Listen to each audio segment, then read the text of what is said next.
دې ته مې ویلي دي نه نه مه یې نسم چې وایي چې د خاورو خټو کوټنۍ پورې ښه سم وخاندي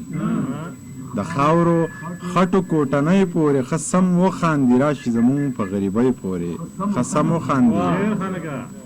اوښکې مې وچې شي په سترګو کې دا زړه لیونی اوښکې مې وچې شي په سترګو کې دا زړه لیونی ستا په امیل ستا په نتکۍ پورې ښه سم وخاندي او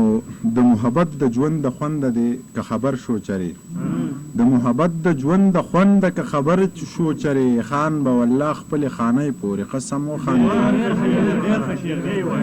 د محبت د ژوند د خونده که خبر شو چرې خان به والله خپلې خانۍ پورې ښه سم وخاندي وړی را لویه کړي پوره یې کړي او بیا یې وړه کړي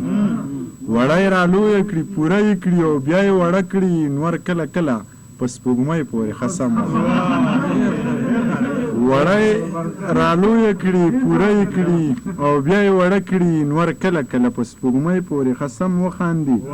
او دا نوي شعرونه یو څو چې خلق می چیړي وایي تا سسکلي خلق می چیړي وایي تا سسکلي ما د لیونو بنګو بس کلي خلق می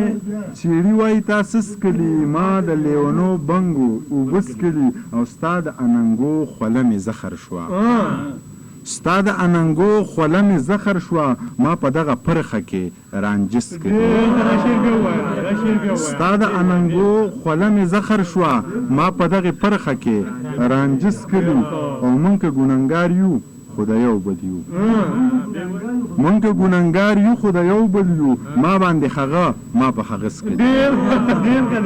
مونږ که ګنهګار یو خو د یو بل یو ما باندې هغه ما په هغه سکلي او دغه لمبۍ قافیه څه داسې ده چې ګډې وډې وایمه او خاندمه ګډې وډې وایمه او خاندمه مور مې راته وایي زویه تا سسکلي ګډې وډې وایمه او خاندمه مور مې راته وایي زویه تا سسکلي او آزاد نظم شعرونه دي نور ملګرو خو اورېدلی خو ستاسو دپاره نوی دی چې ښه کار په ژوند چرې د دې سړي د لاس نه کېږي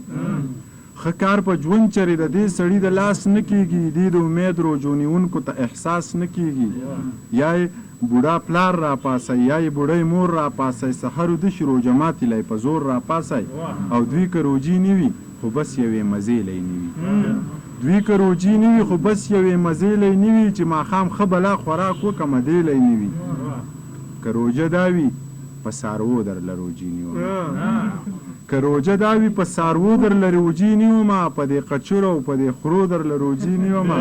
زمونږ د کلي د ملا هم څو خبرې زده دي